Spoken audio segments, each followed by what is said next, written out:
sekalian Vicky udah ngomong belum ke KF? Vicky Ya, terkait Vicky Rahma. Jadi Vicky Rahma hari ini mohon maaf izin karena dia panitia Disnatalis dan Pekman Oke. ada ST-nya. Oh, baik, siap. Kalau ada ST dihitung apa ya? Izin kah? Waduh, saya juga lupa. Kalau ST dihitung hadir atau izin ya? Mungkin coba ditanyakan deh ya. Ya, Ya, siap. Oke. Oke, makasih KF. Sama-sama, makasih juga infonya. Belum tahu, belum dapat ini dari Vicky. Oke. Di pelajaran yang lalu juga kita sudah belajar terkait dengan berbagai macam pengendalian internal. Jadi fungsi dari ya teman-teman semoga sudah dapat feelingnya ya Agit ini terutama ya Agit dan teman-temannya semoga sudah dapat feelingnya bagaimana SIA ini ada ya, mulai dari bagaimana teman-teman diminta pemahamannya terkait bagaimana kalau terjadinya begini, bagaimana kalau begini, gimana nyusunnya dan seterusnya itu menjadi bagian penting untuk dilihat. Ya, in logic seharusnya bisa didapat gitu kan. Hanya saja nanti agak tricky. Trikinya adalah kadang-kadang ada yang mirip-mirip gitu ya. Ada yang mirip-mirip terkait penyelesaiannya. Ada yang bisa diselesaikan dengan itu, ada yang tidak bisa. Meskipun jadi harus hati-hati di situlah in logiknya gitu ya. In logiknya harus hati-hati. Baik. Sekarang di pertemuan kali ini kita masuk ke expenditure cycle. Dari mulai purchasing ya, dari mulai kita beli barang ya to cash disbursement sampai kemudian kita mengeluarkan terkait dengan pembelian barang yang kita lakukan tadi ya, entah terkait dengan persediaan kita ya, maksudnya persediaan di sini adalah persediaan bahan baku lah ya, material kita untuk kita proses sampai kemudian kita melakukan pembayaran itu. Baik, tujuannya adalah sama seperti yang di bab lalu, kita akan cari tahu apa saja aktivitas-aktivitas yang terlibat dalam disbursement cycle ini atau expenditure cycle ini, apa saja kontrol-kontrol yang terkait, apa saja ancamannya dan bagaimana kita mengatasi ancaman-ancaman tersebut ya. Kita juga akan melihat secara lebih detail terkait masing-masing proses yang ada. Ada beberapa proses yang terkait yakni ordering goods and services di mana kita melakukan pemesanan terkait barang dan jasa. Apa saja ancaman terkait aktivitas-aktivitas yang ada dalam proses pemesanan tadi. Dan kemudian kontrol macam apa yang kemudian harus kita laksanakan atau kita tanam dalam sistem sehingga itu bisa memitigasi risiko yang ada. Lalu kemudian berbicara terkait dengan sehabis kita memesan, kita menerima. Jadi ketika menerima pun itu ada risiko di sana, ada ancaman di sana. Ya nanti akan sama-sama kita simak apa saja ancamannya dan bagaimana kontrol terkait dengan atau pengendalian internal terkait dengan mitigasi risiko atas ancaman-ancaman tersebut. Yang berikutnya, yang nomor 4 adalah kita akan berbicara terkait dengan aktivitas approving supplier invoices for goods and services. Kita identifikasi tagihan-tagihan yang masuk, mana saja yang kita telah lakukan rekon itu benar. Ya, itu nanti akan kita bahas di poin yang keempat, ya, termasuk aktivitasnya dan pengendaliannya. Dan terakhir adalah apa saja yang kita lakukan, aktivitas apa saja yang kita lakukan dalam rangka melakukan pengeluaran uang ke supplier-supplier yang tadi, apa saja risikonya dan bagaimana pengendaliannya. Baik. Jadi kalau kita berbicara kemarin revenue adalah proses di mana kita menghasilkan produk barang sampai dengan kita mendapatkan uang. Di sini kita balik untuk expenditure adalah sebuah recurring set of business. Jadi yang proses bisnis yang berulang terus ya, recurring terus, aktivitas yang berulang terus. And related information processing operation associated with the purchase of and payment for goods and services. Jadi kita melakukan pembelian, ya, pembelian dari barang dan jasa dan juga pembayaran terhadap pembelian barang dan jasa tadi. Baik, itu rentangnya ya atau ruang lingkupnya. Primary external exchange of information is with suppliers. Jadi kemungkinan besar kita akan sering berinteraksi dengan supplier atau vendor ya dalam hal ini. Kalau kemarin di sisi revenue cycle, primary external exchange information-nya adalah customer ya, pelanggan. Ya, kalau kemarin pelanggan, sekarang kita berbicara supplier. Nah, ini mungkin tolong diresapi betul-betul gitu ya. Kita bicara penerimaan uang, sekarang kita bicara pengeluaran, di penerimaan pasti dengan pelanggan, pengeluaran kita pasti bicara dengan supplier atau vendor. Baik, within the organization, information about the need to purchase goods and material flows to the expenditure cycle from the revenue and production cycles, inventory control, and various departments. Jadi kebutuhan ya untuk membeli barang atau material-material yang dibutuhkan itu tergantung dari revenue and production cycles yang kemarin, inventory controlnya juga, dan departemen-departemen lain yang berhubungan. Kenapa demikian? In logic, ya, secara logika, kita tahu berapa banyak yang sudah keluar dan berapa banyak yang harus kita restock lagi, sehingga proses penjualan tetap berjalan optimal. Ya. Kalau kemarin kebalikannya kan, bahwasanya ketika dalam proses revenue cycle kemarin dibutuhkan juga terkait dengan apa yang terjadi di expenditure cycle dan inventory control juga dan seterusnya. Ya, sama juga. Jadi saling membutuhkan karena yang namanya siklus ya pasti dia akan berputar. Ya, karena yang namanya siklus dia pasti akan berputar. Itu logiknya. Jadi kalau teman-teman ngasih kata kunci seperti itu di dalam jawaban teman-teman itu sudah clear loh. Kak Ferry yakin tidak ada dosen satupun yang baca satu demi satu kata teman-teman. Jadi pastikan teman-teman pasang kata kuncinya, ya, pasang kata kuncinya di tempat yang tegas, gitu ya. Jadi para dosen bisa melihat, ya, dosen bisa melihat apa yang ingin dijawab oleh teman-teman.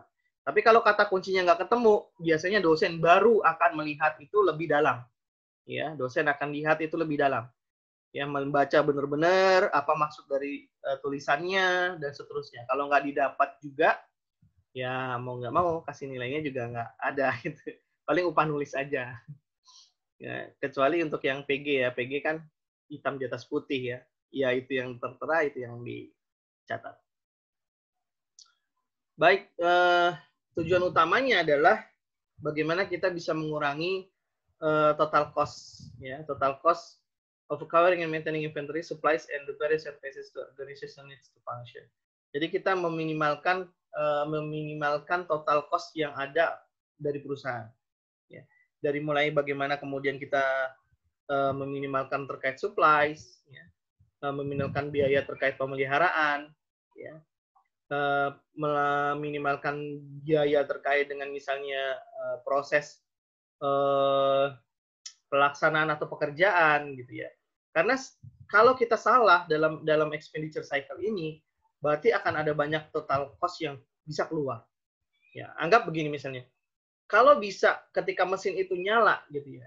Mesin itu ketika nyala kan butuh daya sekian atau butuh pekerjaan sekian. Semakin lama maka watt atau energi yang dibutuhkan oleh mesin tersebut makin berkurang. Otomatis sampai dengan titik tertentu tentunya itu harus dipikirkan berapa banyak yang harus dibuat oleh dalam satu batch. Ini juga akan berpengaruh terkait dengan berapa banyak yang harus disimpan. Jadi total cost ini adalah semua biaya-biaya yang berasal dari pemeliharaan supplies, pendapatan dari material dan seterusnya. Jadi semua bagian dari yang dikelola oleh perusahaan itu ada dalam total cost ini. Baik. Pertanyaan yang perlu dijawab oleh manajemen, sekali lagi, oleh manajemen adalah berikut kata kunci yang ada di sini ya, menurut Romney. Yang pertama, berapa sih optimal level dari inventory and supplies yang bisa dijaga atau dipelihara oleh perusahaan? Ya, anggaplah begini ya, misalnya teman-teman punya gudang dengan ruangan 1 kali 1 meter atau kecil banget ya. 5 kali 5 meter misalnya gudangnya. Dan gudang 5 kali 5 meter itu berapa banyak stok barang yang teman-teman bisa tumpuk gitu kan. Artinya kalau misalnya ternyata muat 100 gitu ya. Muatnya 100 nih, teman-teman ketika produksi ya. Produksi itu sampai dengan 105 kan jadi sayang gitu kan. Terus 100 juga belum tentu biasanya kita simpan 100 gitu kan untuk satu gudang. Tapi berapa banyak yang dibutuhkan dalam satu periode? Tujuannya apa? Tujuannya agar kita tidak punya ongkos pemeliharaan. atau ongkos barang cacat atau ongkos expired gitu ya. Harapannya begitu. Jadi kita bisa lihat nanti dari turnover-nya perusahaan berapa banyak yang kemudian digulirkan untuk penjualan, ya, berapa banyak yang harus disetok.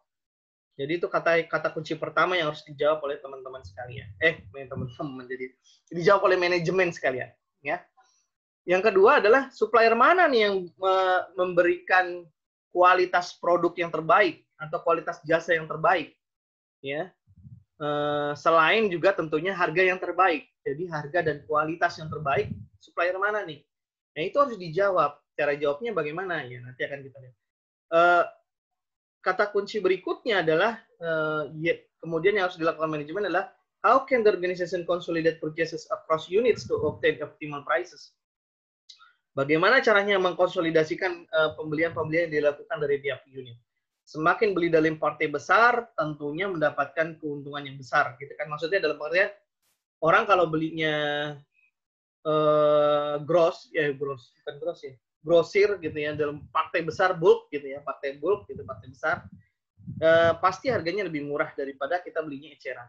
Jadi kalau misalnya bisa dikonsolidate dengan baik, tentunya akan menguntungkan bagi perusahaan. Yang berikutnya pertanyaan harus dijawab oleh manajemen adalah terkait dengan kebijakan-kebijakan kunci yang harus diputuskan. How can information technology be used to improve? Bagaimana peran dari teknologi informasi dalam rangka untuk melakukan efisiensi, dan bagaimana juga untuk menjaga akurasi dari fungsi pembelian barang, ya. Dari fungsi-fungsi pembelian barang ini, bagaimana caranya teknologi informasi bisa mensupport? Itu harus dijawab juga. Ya, misalnya kah pakai barcode lah, atau RFID kah, atau stiker kah, atau nomor numbering, train number kah, itu nanti dibahas ya, kita bahas dalam slide-slide berikutnya. Yang berikutnya adalah how can the organization maintain sufficient cash to take advantage of any discount suppliers offer. Ya, maksudnya adalah mau belinya cash atau tidak cash, karena biasanya kalau beli cash pasti akan ada pembayaran atau istilahnya apa sih, discount ya, istilahnya discount ya, terkait dengan pembelian yang dilakukan. Dan berikutnya adalah how can payment to vendors be managed to maximize cash flow, dan bagaimana kemudian kita bisa memanage payment ya yang dilakukan kepada pihak ketiga ini, kepada vendor, kepada supplier, sehingga menguntungkan cash flow kita. Maksudnya adalah kok bisa sih Kak Ferry ketika kita bayarnya nyicil itu bisa menguntungkan? Ya bisa, karena kita bisa manfaatkan cash ini untuk keperluan lain, gitu kan? Misalnya untuk pengembangan yang lain. Jadi cash flow itu diatur sedemikian rupa sehingga bisa menguntungkan dari perusahaan tadi. Ya, mungkin bisa ekspansi sedikit sambil menunggu jeda-jeda waktu terkait dengan itu. Ya. Baik, proses bisnisnya demikian. Ada 4 aktivitas utama dalam expenditure cycle ini, ya. Ada 4 aktivitas utama. Yang pertama tadi yang sudah Kak Ferry sampaikan adalah ordering material, supplies and service, memesan, menerima, menyetujui tagihan, dan mengeluarkan uang. Sekali lagi, memesan, menerima, menyetujui tagihan, dan mengeluarkan uang atau melakukan pembayaran. Ya. Jadi ini langkah pertama untuk yang dilakukan. Dimengerti. Jadi proses bisnisnya adalah terkait dengan 4 hal ini. Baik, ini adalah konteks diagram dari expenditure cycle. Bisa dilihat ya, mana saja yang masuk dan mana saja yang keluar. Intinya kalau kemarin di revenue cycle kita bicara di sini sisinya ada customer gitu ya. Di sini sisinya ada supplier. Ya, di sisi sebelah sini kita bicara kemarin ada kebalik ya, ada expenditure cycle juga di sini ya, terkait dengan persediaan apa yang dikeluarkan oleh perusahaan ya, dibayar oleh perusahaan. Di sini kebalik, di sini dari revenue cycle-nya seperti apa. Jadi ada back orders di sini ya, ada receipt of goods. Baik, kita lihat satu-satu. Bermula dari kita melakukan purchase order ya. Purchase order kita lakukan ke suppliers ya. Kemudian dikirimlah goods and services tadi. Ya. Kemudian setelah dikirim ke expenditure cycle, kemudian dilihat mana-mana saja yang disetujui atau di-approve. Tadi kan proses bisnisnya sudah sama-sama kita lihat ya. Pertama ordering, receiving, approving, baru kemudian payment-nya. Ya.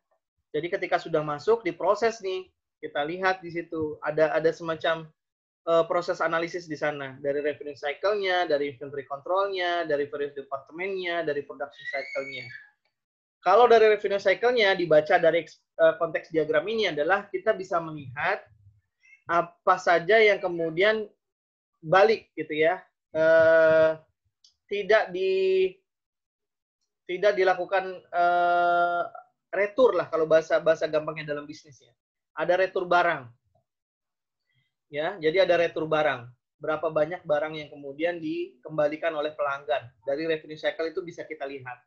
Kalau receipt of goods, ya itu adalah informasi yang diberikan dari expenditure cycle ke revenue cycle. Ya. Kalau di inventory control, apa yang diberikan? Inventory control nanti akan memberitahu, ini loh saatnya kita beli barang. Gitu ya. Ini lagi miskin-miskinnya yang ini nih persediaannya. Nah, itulah kenapa inventory control menjadi penting. Ya. Di various departemen pun demikian. Ya. Bisa jadi mungkin bukan terkait dengan penjualan utama dari perusahaan, tapi bisa jadi juga terkait dengan kebutuhan dari perusahaan itu sendiri. Ya misalnya ATK, misalnya belanja modal atau infrastruktur dari perusahaan, itu juga penting. Dan yang terakhir adalah terkait dengan production cycle. Ya. Berapa kebutuhan material bahan baku ya, bahan baku yang diperlukan untuk proses produksi. Nah, semua itu akan menghasilkan ini, receipt of goods. Dari mana? Ya dari supplier, gitu kan? Nah, di expenditure cycle ini kemudian diolah sedemikian rupa dan kemudian di-approve apabila memang dibutuhkan, gitu kan? Apabila memang dibutuhkan dan sesuai. Invoice yang berasal dari supplier ya, itu kemudian akan diberikan lagi ke supplier dalam bentuk payment. Pembayaran karena sudah deal, barangnya sudah diterima dan seterusnya akhirnya dilakukan pembayaran. Dan selain itu seperti biasa accounting and reporting menjadi bagian. Baik, ini adalah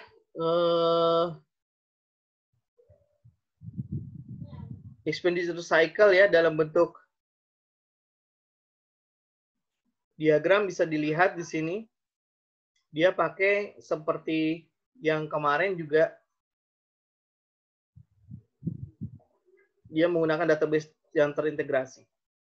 Artinya, semua hal yang terkait dengan proses bisnis yang ada di expenditure cycle ini berasal atau kembali kepada database yang ada. Ya, berasal atau kembali dari database yang ada ini.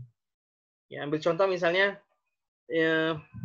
terkait dengan purchasing program. Ya, apa-apa saja yang mau dibeli, gitu kan? Nah, di situ nanti kita berhubungan dengan suppliers, ada purchase order-nya, ada purchase order dan seterusnya ini menjadi bagian dan kemudian itu diinput dalam integrated database ini. Ya, nanti receiving program bisa melihat juga, account payable bisa melihat juga dan ambil data dari ini semua. Begitu ya. Tidak ada yang sulit untuk menjelaskan diagram ini. Misalnya kalau teman-teman baca di sini ada purchasing, berarti dia purchasing ada bentuk kotak seperti ini, berarti dia dilakukan secara online ya, proses purchasing-nya. Enter receiving data pun demikian, make payment pun demikian, reportnya juga demikian, atau supplier juga demikian. Jadi ada proses secara elektronis ya, ditandai dengan tanda kilat ini, yang kemudian dilakukan. Baik. Kalau ada yang mau menyela pertanyaan, silakan ya. Takutnya Kak Ferry kebablasan, teman-teman mungkin ada yang mau ditanyakan di beberapa slide yang lewat.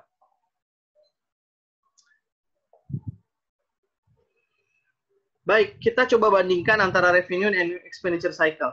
Ya, kalau di revenue cycle kita lihat ada sales order entry, ya, sales order entry. Jadi lebih kita menerima pesanan, ya, menerima pesanan untuk penjualannya. Proses order from customer, kita memproses order dari customer minta barang seperti ini, kita proses itu dan kita jual itu. Ya. Sedangkan kalau di expenditure cycle, sifatnya adalah kita melakukan pemesanan barang, ya, atau jasa. kita kirimkan pesanan itu kepada supplier. Balik beda ya, kalau yang di revenue kita menerima, kalau yang di expenditure kita mengirimkan, ya, mengirimkan order ke pesanan. Kalau di revenue cycle kita terkait dengan shipping, yaitu proses pengiriman barangnya ke pelanggan, ya, pengiriman barang atau jasa ke pelanggan.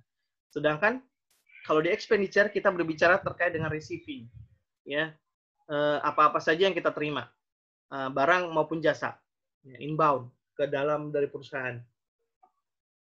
Kalau di revenue cycle kita dapatnya tagihan. Kebalikannya kalau di expenditure kita proses tagihan tadi, gitu kan? Kalau di revenue cycle kita cash collection, terima uang. Kalau di expenditure kita keluar uang karena melakukan pembayaran. Seperti itu ya. Mungkin ini bisa jadi keluar gitu kan di ujian, jadi wanti-wanti itu. Ya. Apa sih bedanya revenue cycle dan expenditure gitu kan? Itu mungkin aja. Terus kemudian di bawahnya akan ada soal-soal terkait dengan apakah seperti ini yang paling tepat dan seterusnya, itu pasti akan dimintakan tanggapan dari teman-teman sekalian. This close linkage have important implications for the design of both parties accounting information systems. Jadi hubungan yang sangat erat antara revenue dengan expenditure ini berdampak juga atau berimplikasi pada desain dari sistem informasi akuntansi nantinya. Ya, kalau di revenue kemarin kita berbicara tentang pengamanan bagaimana proses pengiriman, ya di sini juga akan berbicara sama, yaitu proses dalam menerima barang tadi, gitu kan. The changes in one company operations may necessitate corresponding changes in the operation of other company with which it does business. Ya, the change in one company's operations, ya, perubahan yang dilakukan ya, di sebuah perusahaan, ya, terkait dengan operasi yang dilakukan oleh sebuah perusahaan, corresponding changes in the operation of other company with which it does business, pastinya akan berdampak kepada perusahaan lain yang dia lakukan kerjasama bisnisnya. Ambil contoh begini, kalau di kita ini ternyata kita butuh barang A, gitu ya, ternyata barang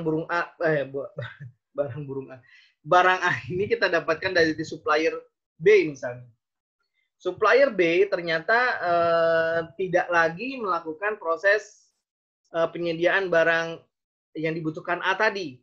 Ya, barang A tadi tidak dibuat oleh supplier B. Akibatnya apa? Akibatnya ya proses pekerjaan atau pembuatan di perusahaan A pastinya jadi terganggu ya, karena barang A-nya tidak ada, gitu kan. Begitupun seterusnya ketika perusahaan kita tidak memiliki satu hal dan lainnya ya terkait dengan produksinya tidak tepat dan seterusnya, itu pasti juga akan berdampak kepada para pelanggan. Dan seterusnya ketika kita bilang kita mau beli barang ya, ternyata ada sesuatu di luar, maka itu bisa jadi kesulitan atau hal yang merugikan bagi diri perusahaan kita. Contohnya seperti itulah ya. Jadi sangat erat hubungan antara revenue dengan expenditure. Ini di level 0 dari 4 kegiatan yang ada di disbursement cycle ini ya, dari mulai ordering, receiving, inventory, approve, sampai dengan cash disbursement. Ini kalau begini pada bisa bacanya nggak ya? Kalau pada begini semua ya. Ini bisa diputar harusnya ya. Kita putar dulu kali. Nah, kasihan kalau bacanya begitu ya. Kita putar dulu.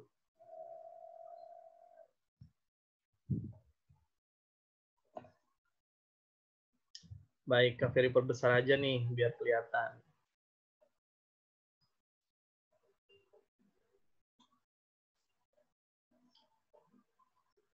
Kasihan kalau bacanya begitu ya. Oke, insya Allah kelihatan. Kelihatan atau enggak? Nggak tahu. Bentar. Semoga kelihatan. Jadi seperti yang disampaikan tadi, pasti dibutuhkan kerjasama atau sinergi dari berbagai pihak karena informasi-informasi tersebut scatter ya di berbagai unit dari bisnis dari perusahaan. Ya, ambil contoh terkait dengan aktivitas ordering dari aktivitas pemesanan. Ya, dari bagian production cycle dia akan menyampaikan ya apa-apa saja yang dibutuhkan untuk dibeli, purchase requisition. Ya, apa saja yang dibutuhkan untuk dibeli. Jadi nanti bilang ke ordering. Gitu ya. Dari various department juga sama, purchase requisition, apa saja yang diinginkan untuk dibeli. Dari inventory control pun demikian. Woi, saya udah butuh nih persediaan nih, harus segera diorder. Ya, bagaimana caranya ini? Karena ini akan berdampak kepada production misalnya. Jadi dia juga akan ada purchase requisition. Dan sebagai balasan dari ordering tadi, pastinya akan ada copy of purchase order ke masing-masing departemen tadi. Tujuannya apa? Tujuannya agar bisa dilihat dan dicocokkan, ya, dilihat dan dicocokkan dengan pemesanan yang dilakukan oleh masing-masing unit bisnis tadi. Berikutnya di bawahnya setelah ordering ada receiving. Ini dia titik nolnya ya. Jadi ada purchase order, ada inventory, ada suppliers, ada revenue cycle, dan ada supplier. Ya. Baik. Setelah di ordering ya, misalnya ya, kita akan ada purchase order. Di ordering maka akan menghasilkan inventory. Di ordering maka kita berhubungan dengan supplier. Di ordering kita akan lihat di sini ada satu panah menuju ke ordering, berarti ada back order ya, ada return namanya. Ada return.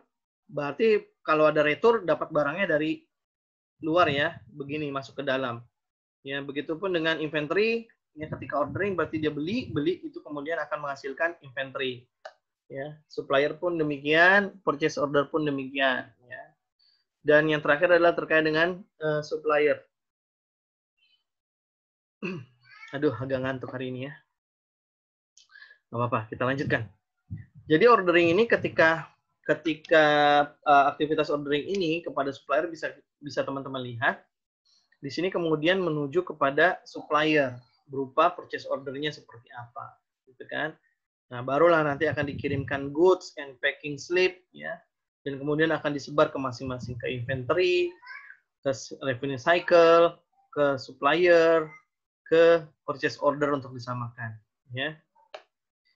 Selanjutnya akan ada receiving report, inventory stores ya di gudang. Dilihat tuh ya order mana yang kemudian itu relevan, disandingkan dari yang purchase order dengan yang dari supplier dan dari report, ini disandingkan masing-masing. Oke ya. Jadi mulai dari purchase order, ini bagian receiving report dan supplier, itu insya Allah bisa dilakukan secara bersamaan ya. Jadi dibandingkan antara invoice dengan berapa yang harus dilunasi.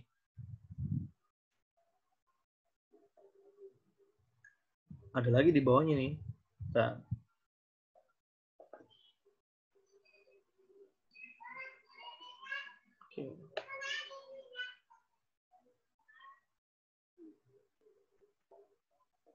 Pelan-pelan. Ya. Berikutnya tadi udah approve supplier invoices, kemudian dikirim kepada accounts payable dan dikirim kepada general ledger. Ya. Baru kemudian berdasarkan voucher package tadi dilakukanlah cash disbursement.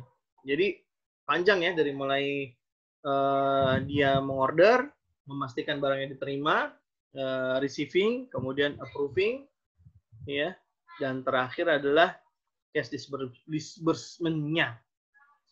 Baik, apa-apa saja sih terkait dengan ancaman dan kontrol yang ada dalam disbursement cycle ini?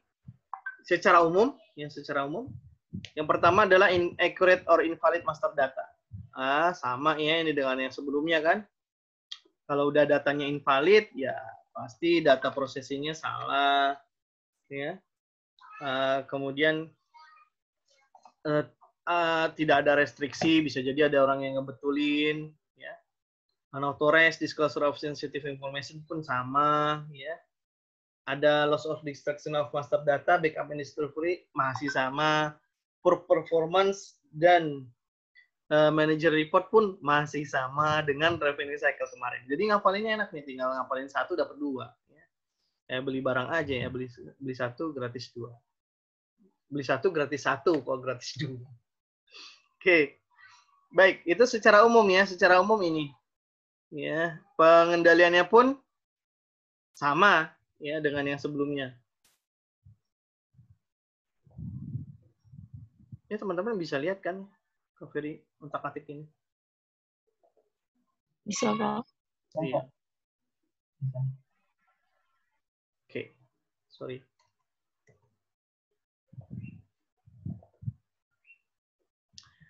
Baik, apa saja aktivitas dan pengendalian, bentuk pengendaliannya? Kita bisa lihat di sini. Jadi yang pertama adalah apa saja yang dibeli dan memilih supplier. Apa saja yang dibeli dan memilih supplier. Itu adalah bagian dari aktivitas pertama, yaitu melakukan pemesanan. Baik, ya, ini diulang berapa kali ya, jadi adik-adik harus betul-betul aware dengan informasi pelajaran yang ini nih. Ya. Pertama dari revenue, misalnya kalau ditanya ya, apa saja yang terlibat dalam proses ordering materials, apa saja, gitu kan? Nah kalau misalnya ditanya seperti itu, teman-teman harus bisa jawab tuh dari revenue cycle, expenditure cycle, inventory department, dari shipping department itu masing-masing punya peran, tuh kan? Masing-masing punya peran. Contohnya kalau dari revenue cycle ada back order, ya retur, berapa banyak retur, apakah retur itu kemudian apa namanya harus kemudian menjadi bagian dari persediaan yang harus ditambah ya atau tidak ditambah dan seterusnya kan gitu. Jadi itu menjadi bagian penting. Baik. Selanjutnya dari expenditure cycle ya itu bisa dilihat ada purchase requisition dari berbagai macam tempat tadi yang ada di dari berbagai departemen, dari inventory butuh ya. Dari various departemen butuh ya ada di sini nih. Nah, ini requisition ya. Dari production cycle butuh.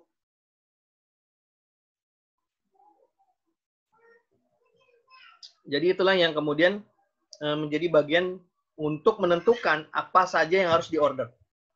Ya. Dari inventory, dari expenditure, dari revenue. Ya, ini yang terkait. Sekali lagi dari revenue, dari expenditure, dan dari inventory control and various department. Ini purchase requisition dan back order. Baik, setelah kita tahu apa yang dibeli, ya, setelah tahu apa yang dibeli, maka kemudian kita melakukan pemilihan supplier. Supplier mana yang tepat nih, gitu kan? Makanya di sini ada tanda panah double 2 kali. Supplier mana? Inventory kita cek juga seperti apa. Dan yang tak kalah penting adalah bagaimana kita melakukan pemesanan barang tadi, ya. Itu ke suppliers yang ada. Jadi kalau membaca yang ini, mana sih? Oh, yang di bawah. Jadi kalau membaca yang ini dan ini, ya, hati-hati dengan membaca ini. Ya. Ini masih berlaku pelajaran sebelumnya, ya. Jadi kalau yang ini seperti biasa ini adalah data, ya. Data penyimpanan, storage. Ya, ini juga storage. Jadi nggak sama antara yang di sini dengan yang di sini. 3 di sini, ya. Itu harus hati-hati. Jadi simbol yang ada di Romni ini harus senantiasa menjadi bagian terpenting dari pemahaman teman-teman sekalian. Ya. Jadi yang ada di inventory yang di sisi kanan, supplier yang di sisi kanan, purchase order di sisi kanan, ini semuanya storage, data storage. Jadi ketika dalam melakukan pemilihan supplier, dia mengambil data dari data supplier yang ada. Dia mengambil data dari purchase order yang ada. Sudah di purchase belum? Siapa sih yang melakukannya? Apakah bagus nggak barangnya? Apakah ada diskon atau tidak? Itu bagian dari select supplier. Ya, dan itu juga melihat dari data inventory. Benar nggak nih? Cocok nggak nih? Kita memang butuh barang-barang tersebut karena inventory kita lagi menipis. Ya.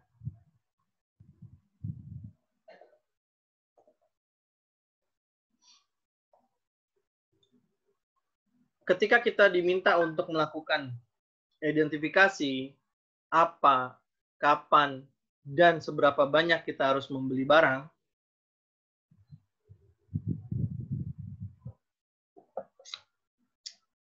maka kita harus lakukan ketiga teknik ini. Ya, bisa pilih salah satu pun bisa. Ya. Atau mau tiga-tiganya juga boleh. Yang pertama adalah economic order quantity. Based on calculating an optimal order size to minimize the sum of ordering, carrying, and stock out cost. Jadi economic order quantity ini menghitung berapa jumlah pemesanan yang optimal. Dalam rangka apa? Dalam rangka untuk meminimalisir jumlah yang dipesan, jumlah yang harus dipelihara, dan mencegah terjadinya stock out atau persediaan yang tidak ada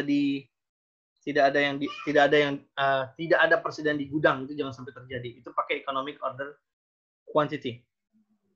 Ya, caranya bagaimana ya? Ada rumusnya di sana ya. Lalu kemudian materials requirement planning. Seek to reduce required inventory level by improving the accuracy of forecasting techniques to better schedule purchases to satisfy production needs. Jadi kalau yang kedua ini nggak based on hitungan, tapi based on perencanaan. Ya mungkin ada hitungannya juga, tapi untuk yang materials requirement planning ini lebih ke bagaimana meningkatkan kualitas atau akurasi dari proyeksi ke depan. Ya. Lebih kayak gimana ya bahasnya? Lebih ke apa sih bahasanya kalau ke depan itu? Wah, aku lupa ya. Trajektori lah ya, trajektorinya berapa gitu ya, apa pemesanan yang batas optimalnya tuh berapa gitu. Yang menjadi targetnya nanti di depan itu berapa. Atau metode yang berikutnya yaitu just in time. Kalau di just in time, minimize or totally eliminate finished good inventory. Artinya kalau just in time, barang itu ada, dijual, barang itu ada, dijual, barang itu ada, dijual, itu just in time. Jadi purchasing and production goods in response to actual rather than forecasted atau sales. Jadi untuk pembelian ini dari barang yang berhasil dijual atau ya itu kebutuhannya gitu kan, udah ketahuan jumlahnya. Ya just in time itu contohnya misalnya ya kayak perusahaan-perusahaan kaki lima lah ya. Bang beli nasi goreng baru dibikinin gitu kan. Bang beli ini baru dibikinin gitu kan ya. Jadi ya nggak juga kayak gitu ya. Kalau itu kan tetap ada inventory-nya ya, inventory-nya tetap ada ya.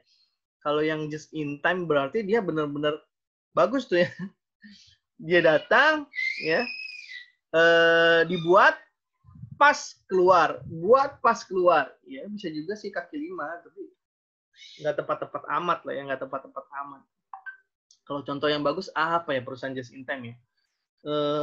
Ada yang bisa kasih ide perusahaan just in time? Menurut adik-adik seperti apa? Ada yang bisa kasih ide?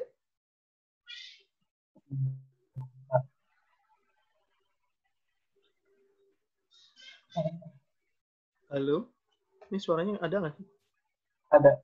Oh ada, siap. Iya. Nelu, silakan. Mau menjawab? Bingung, Pak. Bingung? Bingungnya kenapa? Ininya, apa ya? Aplikasiannya. Apa? Pengaplikasiannya. Pengaplikasiannya. Iya.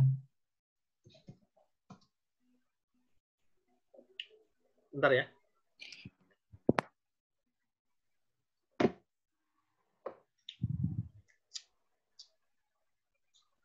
Contohnya misalnya kalau di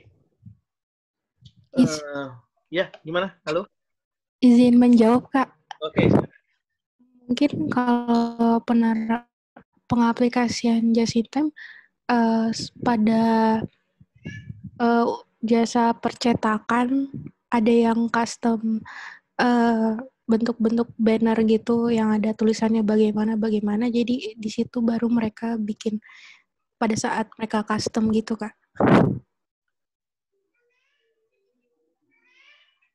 Ya. Apa contohnya ya?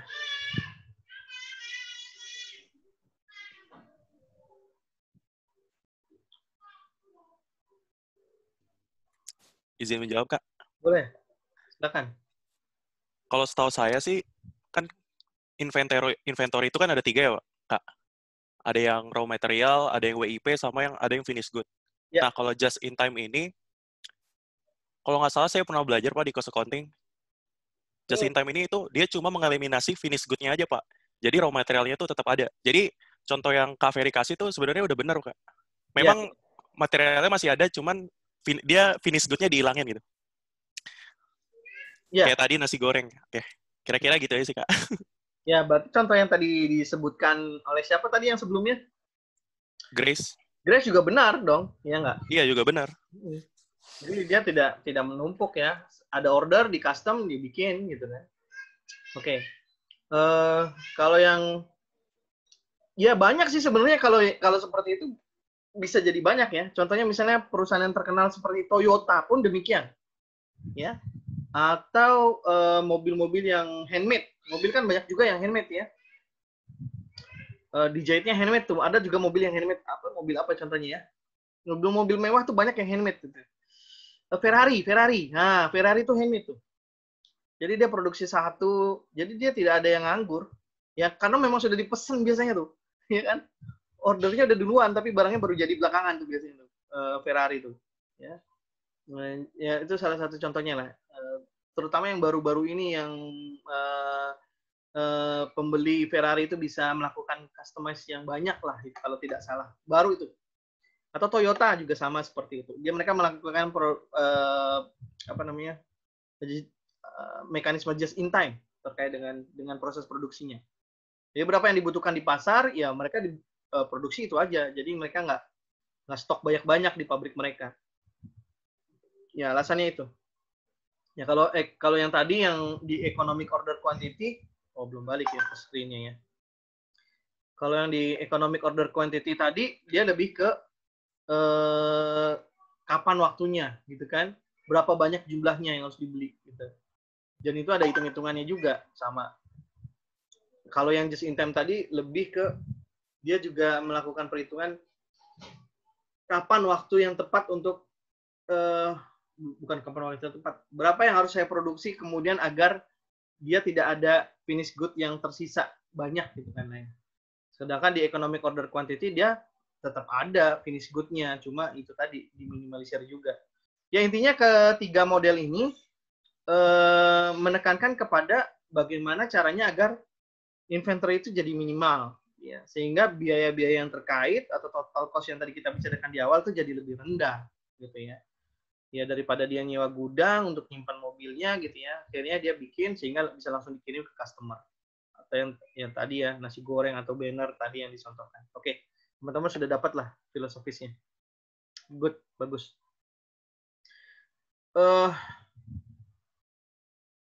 Thread 5, 6, ini ada di sini ya. 5, 6, terkait dengan determine what to order. Ya, apa yang dipesan ini ada, ancamannya ada 5, 6. 5, 6. Bagus juga ya. Jadi ancamannya ada di stock out and excess inventory, ya, dan purchasing items not needed. Barangnya sih nggak perlu dibeli, malah dibeli gitu ya. Bagaimana cara kontrolnya ada di sebelahnya. Perpetual inventory system, jadi kita tahu berapa banyak yang masuk, berapa banyak yang keluar. Setiap kali terjadi proses mutasi barang keluar masuk, pakai barcoding, ya itu salah satu kontrolnya. Jadi nggak akan ada yang kelewat. Setiap barang dilabeli atau setiap barang diberikan nomor tertentu, ya. Periodic physical counts of inventory, ya diberikan stok opnam yang secara rutin, secara berkala, sehingga bisa ketahuan berapa jumlah yang ada di gudang atau di dalam persediaan. Yang berikutnya terkait dengan ancaman purchasing items not needed, ya. Kebeli barang yang tidak perlu dibeli, ya. Yang pertama balik lagi, ya, review on approval of purchase requisition. Benar nggak ini dibutuhkan oleh divisi-divisi yang ada? Jangan-jangan ngapain kita beli kalau memang nggak dibutuhkan oleh divisi-divisi yang lain gitu kan ya. Mendingan kita manfaatkan kas untuk yang lain. Ya misalnya untuk pengembangan dan seterusnya. Dan yang terakhir adalah centralized purchasing function. Artinya pembelian itu dilakukan secara terpusat, ya. Dengan harapan semuanya jadi terkontrol, gitu kan? Semuanya jadi terkontrol. Kalau di Kementerian Keuangan, contohnya di tempatnya KVRI, kami tidak bisa punya upaya untuk melakukan pembelian. Pembelian itu ada di bagian pengadaan rumah tangga. Nah, disitulah yang kemudian dia akan mengelola itu. Itu bukan di bagiannya KVRI, bukan di direktoratnya KVRI, gitu ya. Padahal direktur KVRI sudah eselon 2, tapi itu adanya di eselon 1-nya. Kalau kita bicara STAN, ada program, misalnya ada program akuntansi, gitu ya, ada program pajak, maka beli barangnya harus di STAN-nya, bukan di masing-masing program. Itu contoh centralized purchasing function. Ya. Nah, terkait dengan choosing suppliers yang menjadi bagian dari ordering tadi ini, aktivitas order yang kita lakukan sekarang, tadi kan kita sudah menentukan apa yang harus kita beli. Ya, ada tekniknya, tadi ada 3 teknik, dan juga ada kontrol-kontrol yang atau pengenalan-pengenalan yang dilakukan sehingga itu bisa berlangsung. Yang berikutnya kita choosing suppliers, memilih suppliers. Pertimbangannya pasti ada 3, ya. Yang pertama harganya harus yang paling murah, kan gitu ya. Kualitasnya yang paling baik, kan gitu. Harga paling murah, kualitas paling baik. Ada nggak, Kak? Ya ada lah, pasti ada di antara semua pilihan-pilihan tadi. Biasanya kita lakukan tender kan, lelang terkait penawaran barang jasa tadi. Yang ketiga, dependability in making deliveries. Ya, ketergantungan ya dalam melakukan proses pengirimannya. Dia bisa melakukan itu atau tidak gitu kan si supplier tadi. Jangan-jangan si supplier tadi itu dia masih bergantung dengan pihak ketiga lain, ya itu akan bikin repot gitu kan. Ini pertimbangan-pertimbangan yang perlu dilakukan. Kenapa poin 3 menjadi penting juga? Percuma harga yang bagus, percuma kualitas yang bagus, tapi kalau pengirimannya lemot, pengirimannya nggak pas, pengirimannya nggak tepat, ya jadi berantakan semua, gitu ya. Jadi ada 3 terminologi di sini terkait dengan memilih supplier. Yang pertama adalah purchase order. Ini terminologi terkait dengan dokumen atau electronic form elektronik yang formal, permintaan dari kita kepada supplier untuk mengirimkan atau sejumlah barang tertentu pada harga tertentu. Ini namanya purchase order. Terminologi kedua ada blanket purchase order. Kalau purchase order tadi kan belinya satuan atau pada saat tertentu saja, gitu ya. Jadi belinya satu itu satu dokumen, satu pembelian gitu kan. Tapi kalau blanket purchase order ini dia semacam udah janjian di awal, tapi ente ngirimnya nanti nyicil ya, gitu maksudnya. Kebayang? Misalnya kita janjian di awal, kita bikin kontrak gitu ya. Nah, kalau blanket purchase order itu harganya sudah tahu, ya, barangnya sudah tahu, tapi terkait dengan pengirimannya itu dilakukan dalam jangka waktu periode tertentu. Ambil contoh misalnya kalau misalnya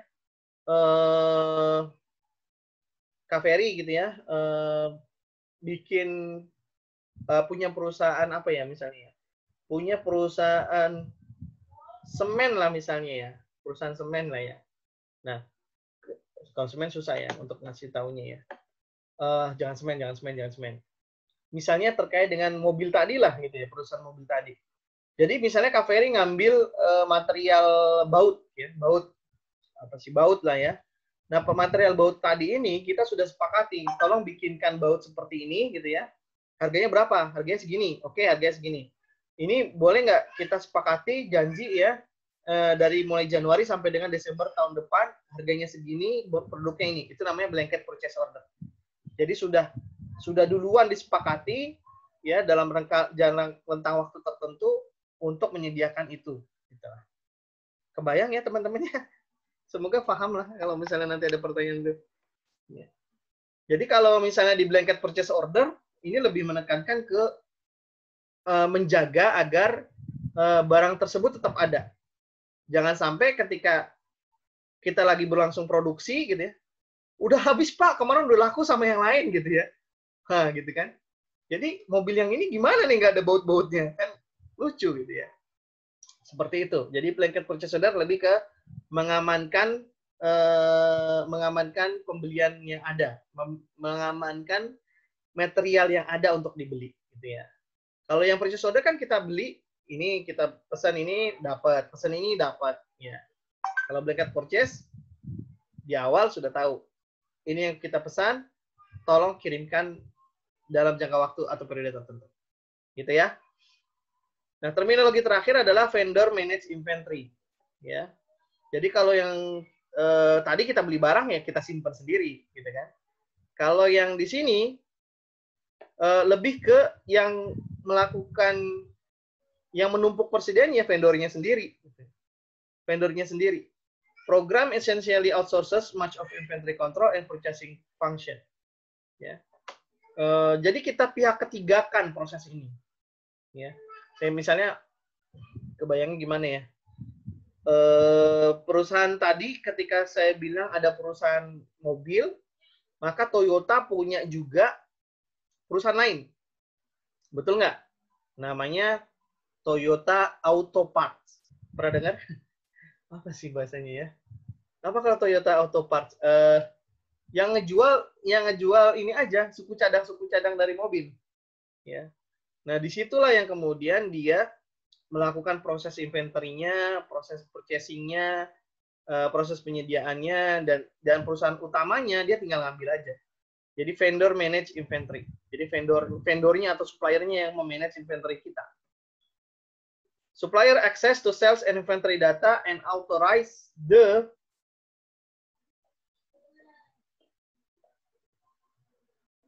authorized to automatically replenish inventory. Ya. Jadi supplier yang punya akses ke penjualan, ya. Suppliers access to sales and inventory data and authorized to automatically replenish inventory. Ya benar. Jadi supplier yang megang kendali itu, ya. Supplier yang megang kendali untuk penjualan atau bagaimana inventory data. Ini perlu hubungan baik nih kalau vendor manage inventory. Biasanya sih perusahaan-perusahaan anak ya, sehingga dia bisa fokus di satu titik, sementara yang perusahaan ini fokus di pembuatan mobilnya saja. Ini contoh dari purchase order, bisa dilihat. Ya. Ada pre-numbered-nya, ada billing-nya, dan seterusnya. Terus kemudian yang perlu diperhatikan di sini, seperti yang Kak Ferry bilang tadi, terkait dengan permasalahan kasnya, ini ya, ada potongan atau tidak, gitu kan. Kalau bayarnya kapan, ada potongan tidak, berapa persen dipotong, dan seterusnya. Ya, kemudian apalagi delivery order, delivery date-nya, order date-nya, jenis barangnya ini kemudian dilihat betul-betul. Ya, nanti kita akan lihat apa sih manfaatnya untuk ada ini.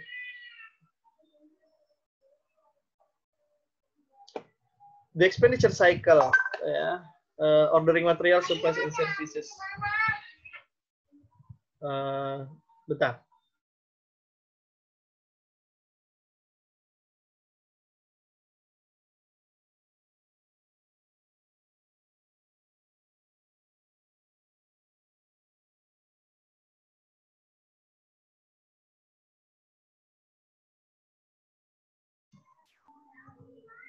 Oke, kita lanjut ya. Maaf, ada sponsor.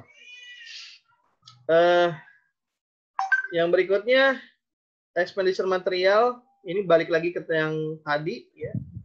Sini ada 7, 8, 9, 10, 11. Ada banyak di sana. Ini adalah threat atau ancaman yang mungkin muncul pada saat kita select supplier. Yang pertama adalah beli pada saat harga melambung. Yang kedua adalah beli barang yang kualitasnya nggak bagus, ya, inferior quality itu kualitas yang jelek, ya, kualitasnya nggak bagus. Oh iya, silakan Mas Agit. Unreliable supplier, suppliernya tidak bisa diyakini gitu ya, tidak dapat dipercaya lah, nggak andal nih, nggak bisa dipercaya lah. Purchasing from unauthorized supplier. Atau terakhir adalah ada kickbacks. Apa saja itu? Yang pertama, purchasing at inflated price. Caranya adalah kita lakukan penawaran aja. Jadi ketika kita lakukan penawaran kan otomatis si bukan penawaran, lelang aja gitu ya. Jadi ketika kita lakukan lelang itu kan masing-masing vendors atau masing-masing supplier akan menawarkan dengan harga yang terbaik. Ya. Tentu saja juga dengan kualitas yang terbaik, ya. Sehingga ketika ada apa namanya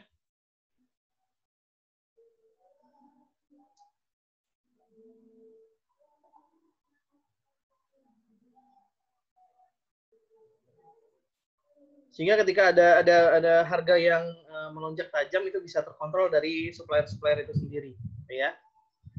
Atau juga kita bisa lihat ada price list-nya, kita bisa minta itu, ya. Kita buatkan price list-nya itu, kemudian ada review of purchase order, kita review, dan kemudian ada budget. Itu untuk menjaga agar kita tidak membeli dalam harga yang yang melambung. Jadi kita sudah punya dulu nih anggarannya berapa, kita sudah punya juga price list-nya, sudah disampaikan kepada unit yang memesan barang, kita lakukan lelang gitu ya. Itu adalah bagian-bagian dalam rangka untuk menjaga agar kita tidak beli dalam harga yang melambung. Yang kedua, bagaimana caranya agar kita tidak beli kualitasnya yang buruk, ya. Ya, belinya dari yang sudah terpercaya lah, supplier yang terpercaya. Kemudian review and approval purchases from new suppliers, dilihat betul-betul, direview betul-betul. Baik tidaknya, bagus tidaknya itu menjadi bagian, ya. Lalu kemudian tracking and monitoring product quality by supplier. Bentar ya.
Baik, kita lanjutkan. Sampai di mana tadi? Iya, berikutnya ada unreliable supplier, ya, yang tidak terpercaya lah, ya. Ya kita ambil supplier-supplier yang sudah memenuhi sertifikasi, ya, atau monitoring terkait dengan performance datanya dari kinerja atau kerja dari si supplier tadi, ya.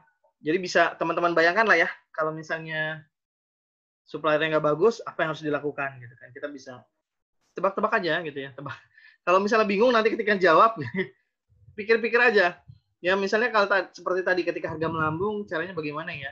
Ya lelang itu adalah salah satu kunci. Harga yang tepat sudah salah satu kunci. Supplier nggak handal, berarti kita cari yang handal. Caranya bagaimana? Mungkin teman-teman bisa aja jawab begini. Jadi Romni ini sekali lagi bukan batasan ya, bukan batasan. Ya, teman-teman bisa jawab. Itu ada contoh yang teman-teman jawab juga kafir betulkan atau yang kafir disalahkan itu berdasarkan judgement bahwasanya dia tepat bisa masuk, ada yang tidak bisa masuk. Contohnya ketika teman-teman kemarin menjawab bagaimana cara agar informasi teknologi ini mau diterapkan atau tidak, gitu kan, oleh UKM tadi, oleh sebuah UKM, gitu kan. Boleh nggak UKM tadi menerapkan sistem informasi yang demikian, gitu kan. Nah, ada teman-teman yang jawab, dilihat aja dari cost benefit, boleh. Itu masuk, clear, gitu kan. Dilihat dari ininya, return-nya, ininya, dan seterusnya. Ada teman-teman yang jawab kemudian dari cost-nya apa saja, ini apa saja. Tapi ada juga teman-teman yang hanya menjawab, ya informasi itu bagus, teknologi bagus, sehingga perusahaan UKM butuh, dan kemudian akan meningkatkan benefit. Nah, itu nggak ngejawab, karena nggak ngebandingin, gitu kan. Nah, logiknya harus disampaikan ke dosen ya, yang memeriksa tadi. Ya. Apa yang menyebabkan dia memilih untuk mendapatkan barang tadi atau mengimplementasikan barang tadi, tentunya ada comparison ya, ada komparasi di sana. Ada yang komparasinya adalah cost benefit, boleh. Ada yang komparasinya dari yang lama dengan yang baru, boleh. Tapi semuanya ada komparasinya. Jadi ketika ada komparasinya itu, kemudian teman-teman jawab, jadi kesimpulan tuh, itulah yang dicari oleh dosen. Ya. Nah, begitu juga dengan contoh seperti ini, ketika ada threat atau ancaman unreliable supplier, ya bisa aja teman-teman cari supplier yang kayak di Tokopedia lah, gitu kan misalnya. Cari supplier yang bintang 4, gitu kan. Atau cari supplier yang reviewnya bintangnya banyak, gitu ya. Nah, itu kan bagian dari upaya-upaya untuk mendapatkan supplier yang reliable. Kalau di Indonesia, itu bisa aja kita bilang, cari supplier yang sudah masuk dalam asosiasi penyedia barang dan jasa. Gitu ya. Itu udah pasti approve banget gitu ya. Karena mereka sudah melalui sebutannya apa? LKPP, lembaga astagfirullahaladzim. Pokoknya dia terkait dengan pengadaan barang lah, gitu ya. LKPP itu ada lembaganya. Dia yang mengakses semua supplier tadi. Cocok nggak, bagus nggak, track record-nya bagaimana, itu ada di LKPP. Ada lembaganya yang menangani itu. Kickbacks. Nah, ini satu istilah lagi. Kemarin ada lockbox, sekarang ada kickbacks. Ya. Apa itu kickbacks? Ada yang bisa bantu Kak Ferry? Silakan. Apa itu Izin menjawab, Kak. Ya, silakan. Nomor 38. Silakan. Kayaknya kalau dari artinya sih penyuapan, bukan, Kak? Ya, betul banget. Kok bisa tahu? Ya, kickbacks itu artinya ya mencoba untuk dia sama dengan bribery. Ya, penyuapan ya, betul ya, penyuapan. Kickbacks, bribery ya. Ya, dia penyuapan, betul. Jadi semacam gimana ya?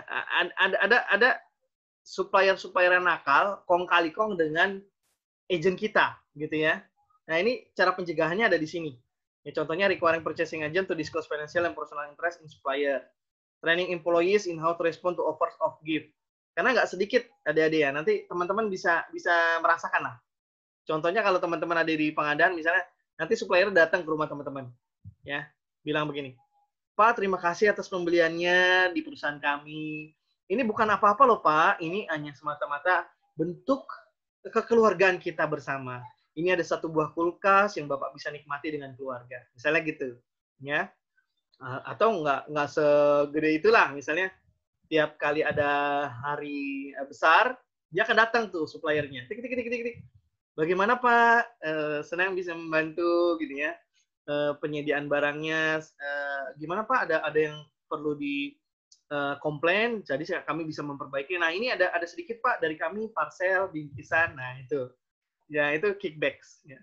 Dan itu harus hati-hati karena bisa jadi itu akan merugikan perusahaan sendiri. Ya, makasih tadi jawabannya. Yang berikutnya ada receiving ya. Nah, terkait dengan receiving itu atau dalam proses penerimaan barang ada dua aktivitas di sini ya. Receive goods dan transfer goods to inventory stores or department. Pertama, terima barangnya. Nah, terima barang itu pasti terkait dengan barangnya sendiri ya. Packing slip-nya seperti apa.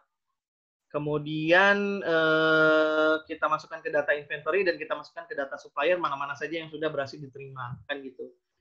Nah, ini ada semacam panah bolak-balik, ya ini pengen dilihat sesuai nggak rekonsiliasinya dengan purchase order. Begitupun dengan yang transfer good to inventory setelah dapat setelah dapat barangnya, kemudian ditulis tuh ya mana saja yang masuk ke inventory, kan?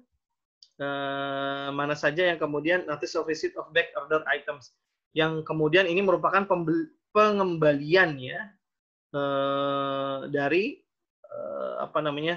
barang-barang yang telah dikeluarkan. Notice of receipt of back order items. Ya, ini dikembalikan mana-mana saja barang yang dikembalikan ke supplier tadi. Nah, ini kan nanti akan diolah oleh revenue cycle ya untuk proses pengembalian duitnya dari si supplier. Baik, kita lihat. Receiving report, ini terminologinya. Debit memo, itu terminologinya. Kayaknya nggak usah dijelasin ya. Udah 17.35 soalnya. Receiving report, ya dia laporan terkait penerimaan, detail terkait berapa jumlahnya, berapa namanya, suppliernya siapa. Debit memo, dia lebih ke adjustment document to correct invoice. One copy of the debit memo is sent to supplier. Subsequently create and returns a credit memo in acknowledgement.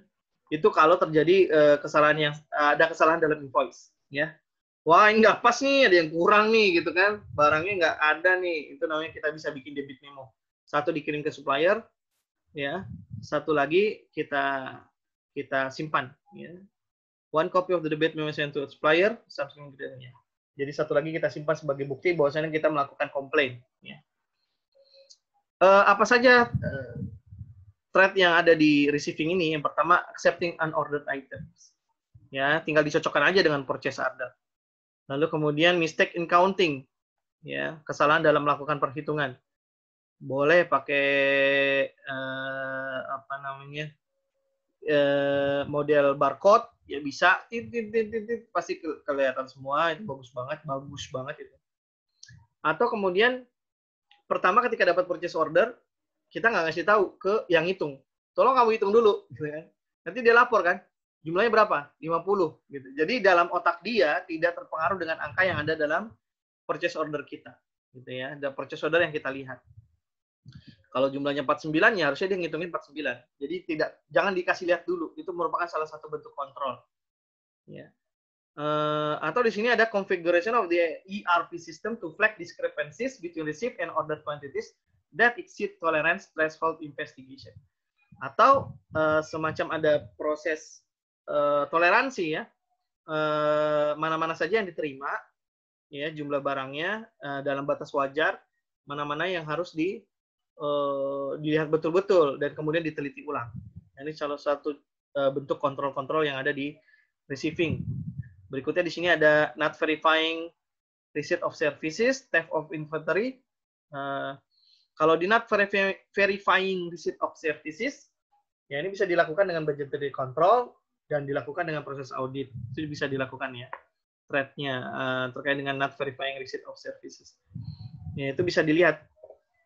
Maksudnya di sini adalah ketika ada ancaman not verifying receipt of services, itu kan ada kemungkinan dia tidak melakukan itu, ya. Nah, nanti dilihat tuh budgetary control-nya. Oh, ternyata ini sudah dibeli, tapi kok barangnya nggak ada, gitu kan. Atau dilakukan audit, barangnya kemana. Nah, untuk yang theft of inventory atau kecurian inventory, itu sih kayaknya teman-teman sudah sering familiar dengan itu. Pertama bisa melakukan authorization, ya, authentication, itu bisa dilakukan, ya. Itu yang ada di nomor A, restriction of physical access, ya, dengan kartu lah, dengan apalah dan seterusnya. Berikutnya ada documentation of all transfer of inventory between receiving and inventory employee, ya. Dibagi dua nih, mana yang kemudian receiving dan yang bertugas untuk menerima, mana yang bertugas untuk inventory, gitu kan. Jadi dua data ini saling beradu nanti. Oh, di data saya ada 15, kok di data kamu ada 20, gitu kan. Berarti saya salah nih, ada kurang, gitu kan. Seperti itu contohnya, ya. Atau yang 20 ternyata dia belum disampaikan ke inventory. Nah, itu juga menjadi bagian yang harus diperiksa. Kemana larinya tuh barang. Ya, berikutnya ada periodical counts, opname fisik yang berkala, dan yang terakhir ada pemisahan tugas antara custody of inventory, antara yang custody-nya dengan yang receiving-nya. Itu tadi yang Kak Ferry contohkan di awal. Oke. Berikutnya adalah tahapan approving atau proses bisnis approving supplier invoices. Bagaimana kemudian perusahaan mengesahkan atau menyepakati atau menyetujui yang menjadi tagihan dari supplier. Ya. When a supplier's invoice is received, the accounts payable department is responsible for matching it with corresponding purchase order and receiving order. Accounts payable department yang bertanggung jawab terkait dengan purchase order yang terkait, ya, dan laporan dari penerimaan, dicocokkan itu betul-betul dengan tagihannya. Benar nggak yang dipesan sekian dan benar nggak yang diterima sekian. Di proses invoices ini, ya, itu dibagi menjadi dua. Yang pertama adalah non-voucher system, yang kedua adalah voucher system. Apa bedanya? Ini mungkin keluar juga di ujian, ya. Non-voucher itu adalah di mana semua tagihan yang telah disetujui itu dimasukkan ke dalam file account payable, ya, di supplier yang sesuai. Jadi dimasukkan. And it's then stored in an open invoice file. When a check is written to pay for an invoice, the voucher package is removed from the open invoice file. The invoice is marked paid, and then the voucher package is stored in the paid invoice file. Jadi kalau untuk yang non voucher, dia sistemnya bertahap, ya. Dia masuk dulu ke dalam file yang belum dibayar sesuai dengan supplier masing-masing. Ketika sudah dibayar, dia dipindahkan ke tempat lain, gitu ya, ke file yang lain. Sedangkan kalau sistem voucher, disbursement voucher is also created when a supplier invoice is approved for payment, identifies the supplier, lists the outstanding invoices, and indicates the net amount to be paid after deducting any applicable discount and allowance. Jadi kalau sistem voucher, ya, kalau tadi sistem non voucher, dia lebih ke bagaimana kemudian proses pengelolaannya ada di kita. Tapi kalau sistem voucher atau disbursement voucher, dia lebih ke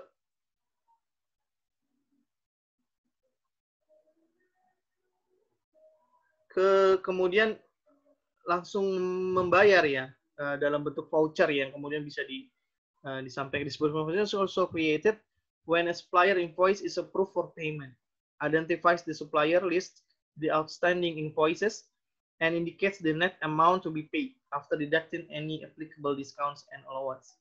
It's also created when a supplier invoice is approved for payment, identifies the supplier, lists the outstanding invoices, and indicates the net amount to be paid after deducting. Jadi modelnya kalau sistem voucher, di list dulu nih supplier-supplier yang terkait, ya, bukan supplier terkait, ya. Misalnya supplier A. Supplier A itu kemudian ada di beberapa tagihannya. Jadi dia rangkum dulu, kemudian dia keluarkan disbursement voucher untuk si supplier tadi dari dalam jumlah yang net setelah dikurangi berbagai macam tadi. Ya. Jadi demikian. Kalau yang tadi kan dia yang non voucher itu dia sifatnya ya per individual. Kalau sudah dibayar, dia cek, dipindahin. Kalau di sini enggak, ya.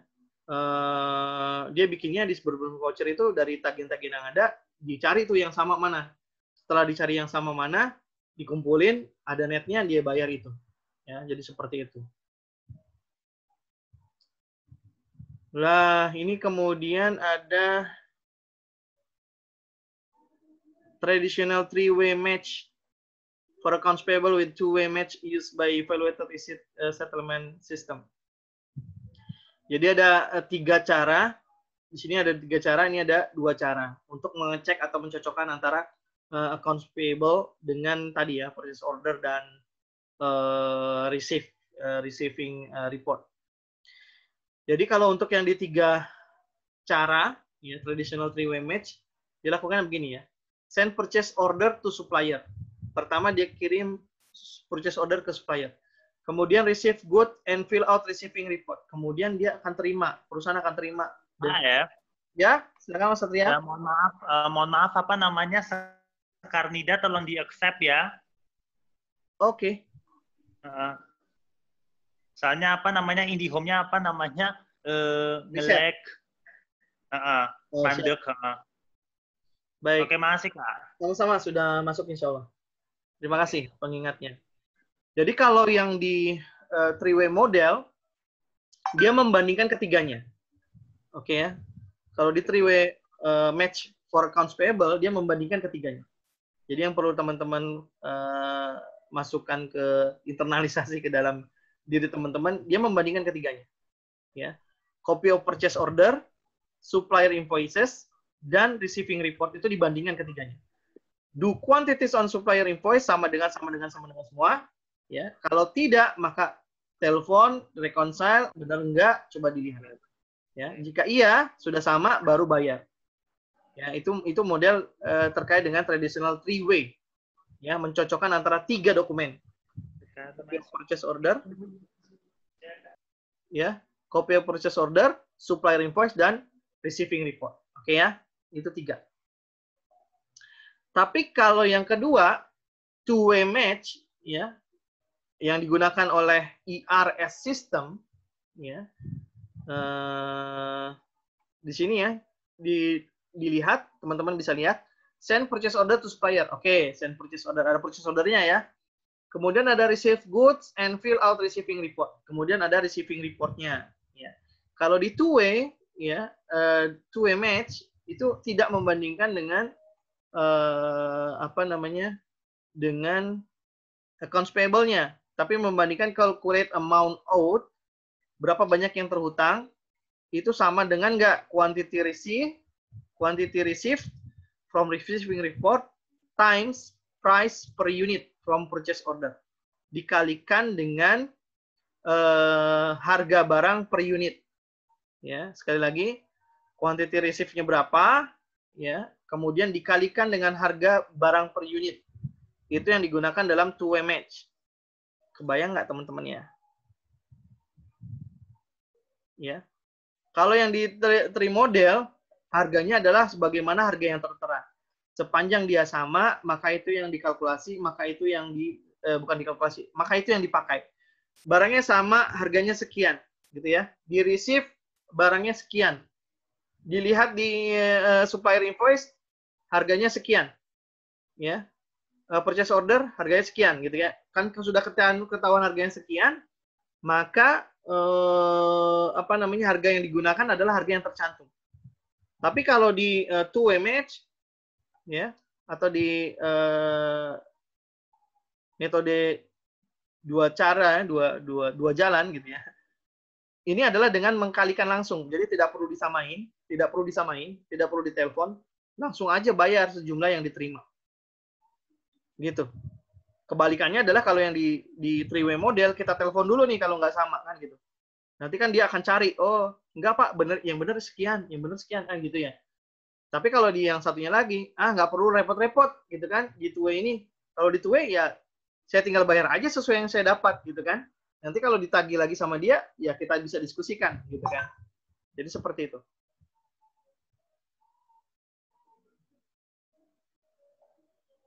Baik.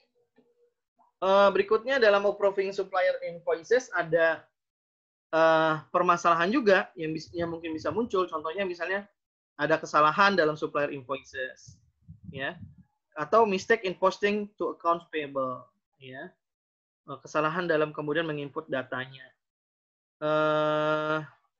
Yang pertama terkait dengan error in supplier invoices, kita bisa lihat tuh, kita verifikasi betul-betul. Ini bagian kontrol kita, gitu kan? Jangan-jangan memang ada yang salah. Jadi verification of invoice accuracy betul-betul dilihat karena ini tagihan. Kak Ferry teringat betul dengan sebuah prinsip yang sangat bagus untuk digunakan dalam sebuah perusahaan. Ya, kalau terima duit, terima aja, nggak usah dipersulit, gitu ya. Tapi kalau giliran keluar uang, buat jalan yang banyak dan berliku untuk bisa keluar uang, gitu ya. Jadi betul-betul meyakinkan bahwasanya uang keluar ini betul-betul berharga, betul-betul keluar yang tepat, gitu. Karena uang ini berharga buat perusahaan. Ya. Ini cara-caranya ya. Karena ada kemungkinan besar bahwasanya supplier invoice ini salah, kita harus hati-hati tuh. Ya tadi misalnya pasang IRS, ya bayar sesuai dengan yang ada, gitu kan.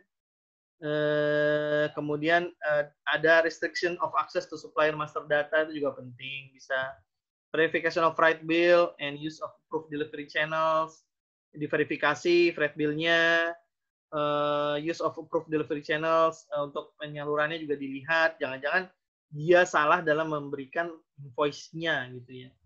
Yang contoh seperti itu. Mistake in posting, bisa aja teman-teman jawabnya nggak cuma ini.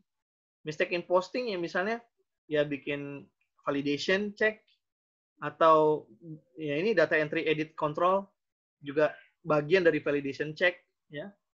Teman-teman jawab validation check aja udah bagus. Ya, tinggal dikasih keterangan saja. Ya, ubah-rubah simpan, otorisasinya bagaimana, reconciliation of detailed accounts payable record with general ledger control account, ya itu juga menjadi bagian. Jadi nggak usah terpaku dengan yang ada di Romni ya. Sekali lagi ya teman-teman ya, jangan lagi terpaku dengan yang ada di Romni. Sepanjang logiknya dapat, insya Allah akan pas. Kalau misalnya teman-teman ragu, susah, pusing, ya pakai yang di Romni sebagai acuan dulu, baru dikembangkan, gitu ya. Nah, yang terkait yang terakhir, proses bisnis terakhir adalah cash disbursement. Nah, pengeluaran kas ini contohnya misalnya payment of the funds dan by the cashier who report to the treasurer. Jadi pembayarannya dilakukan oleh kasir. Nanti kasir ini akan melaporkan ke treasurer. Ini akan kemudian memisahkan antara custody function, ya, perlakuan secara teknis yang di lapangan, from the authorization and recording function. Jadi yang merekam dengan yang mengeluarkan itu berbeda. Ya, sekali lagi, yang pegang uang itu harus dipisahkan dari custody. Ya, yang pegang uang harus dipisahkan dari custody, dari teknis, ya. Sehingga terdapat kontrol. Oh, yang saya keluarin sekian kok, gitu kan, yang kamu catat sekian, gitu kan. Ya, itu kan bisa saja ya. Ya, ambil contoh misalnya kalau di bagian pengeluaran dia nyatetnya 1 juta misalnya ya, nyatetnya 1 juta, tapi yang dikeluarin sebenarnya cuma 500.000 gitu kan. Nah itu bisa terjadi fraud gitu kan. 500.000-nya masuk kantong sendiri, 500.000-nya dikasih ke supplier. Ya makanya dipisahkan sebisa mungkin antara cashier dengan treasurer. Cashier receive voucher package which consists of the vendor invoice and supporting documentation such as purchase order and receiving report. Cashier akan menerima voucher package, ya, purchase order dan laporan dari penerimaan tadi. This voucher package authorize issuance of a check or EFT, EDI to the supplier. Masih ingat ya EFT, masih ingat ya EDI, dia electronic fund transfer, ya, ada financial electronic juga terkait dengan transfer data, ya, dan uang sekaligus, ya, terkait fund dan juga datanya itu FEDI. Kalau terkait uangnya saja itu electronic fund transfer atau EFT-nya. Itu menjadi bagian pilihan dari perusahaan. Apa saja yang menjadi ancaman atau risiko yang mungkin muncul di cash disbursement ini? Yang pertama adalah kegagalan untuk failure to take advantage of discount from payment, ya. Kegagalan untuk mendapatkan diskon untuk pembayaran lebih cepat, ya. Nah, kalau ini kontrolnya ya bikin bikin semacam tabel gitu ya, dalam bayangan KVRI bikin tabel mana-mana saja yang akan expire duluan, ya. Due date-nya kapan untuk yang diskon-diskonnya itu bisa dilihat. Atau kita bisa gunakan cash flow budget juga. Loh, gimana kaitannya KVRI? Ya, cash flow budget itu juga bisa digunakan. Contohnya misalnya dengan kondisi keuangan sekarang, ya kita akan bisa melihat, oh ini memang lagi butuh, gitu kan? Sehingga kita bisa mengontrol, oh ini harus dilakukan pembayaran dalam diskon, gitu ya. Sehingga kita bisa tahu mana-mana saja yang kita harus beli dengan cara diskon. Ya. Jadi di cash flow budget tadi kita sudah cantumkan mana-mana saja yang kemudian berpotensi untuk mendapatkan diskon. Ya, kalau memang itu dibutuhkan terkait dengan cash flow perusahaan.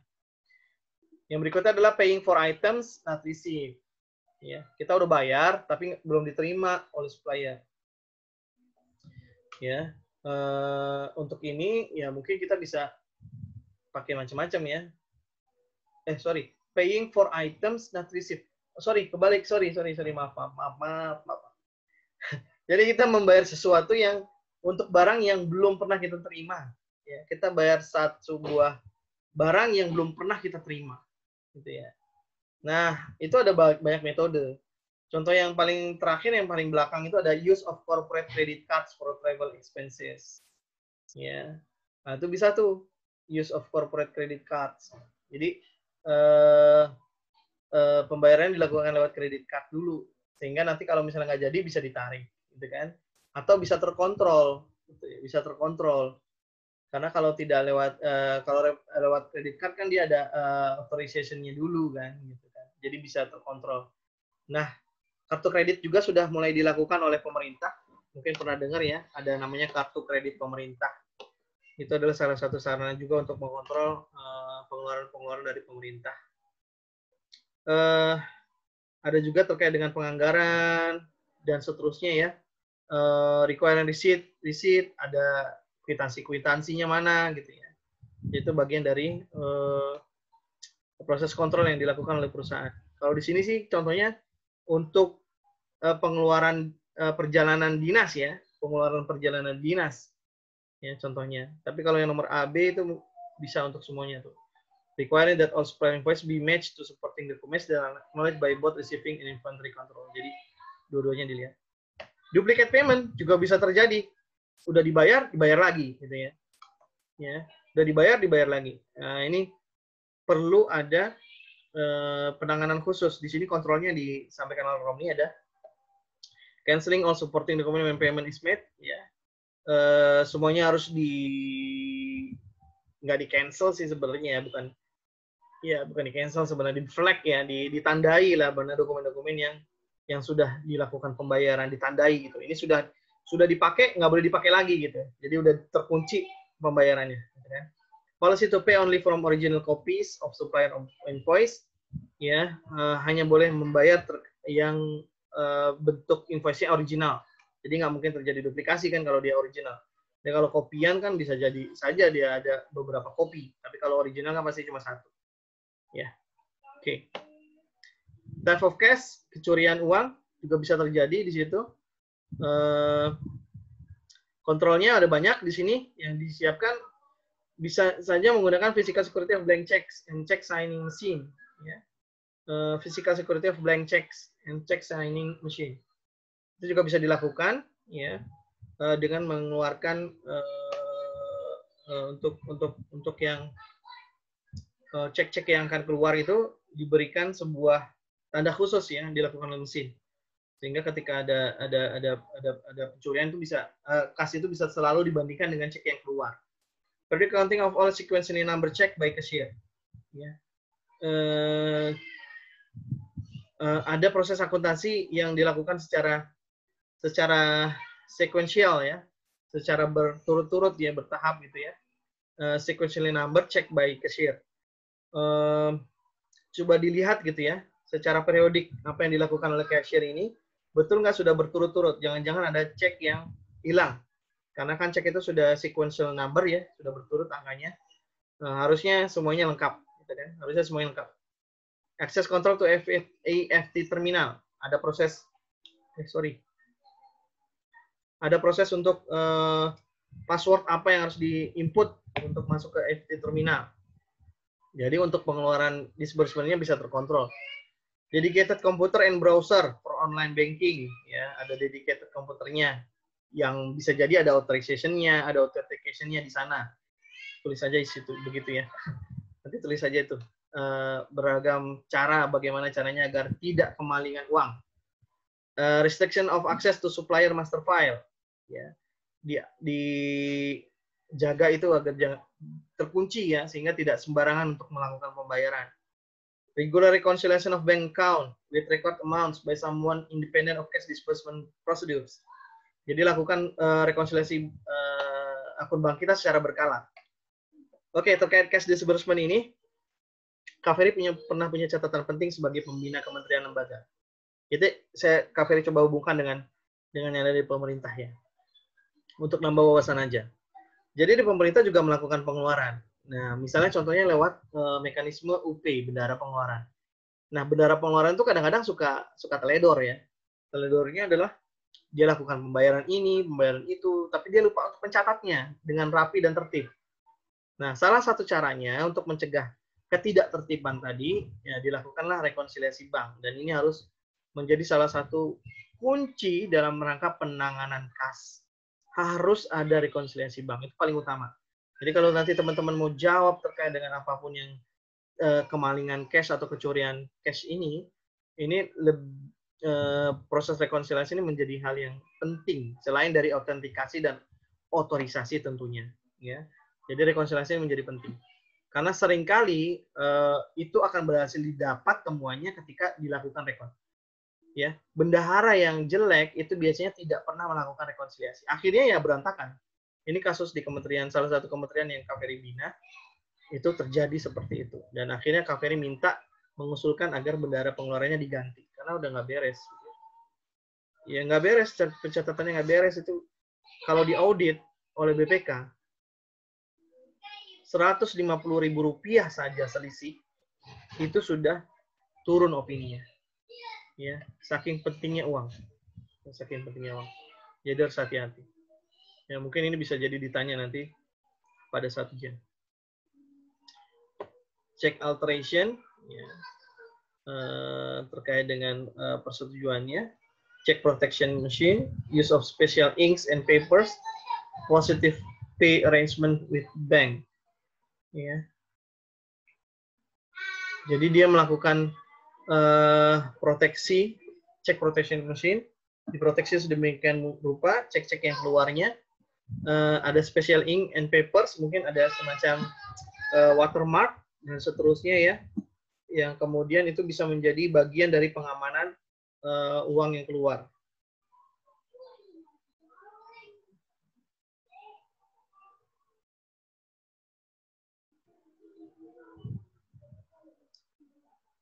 Ya,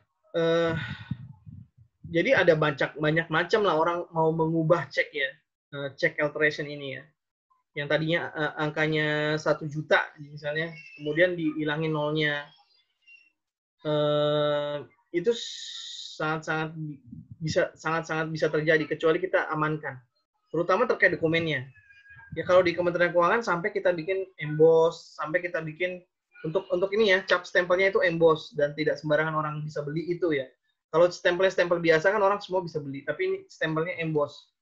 Ya, timbul. Kemudian dan berat lagi untuk ngecapnya itu berat banget.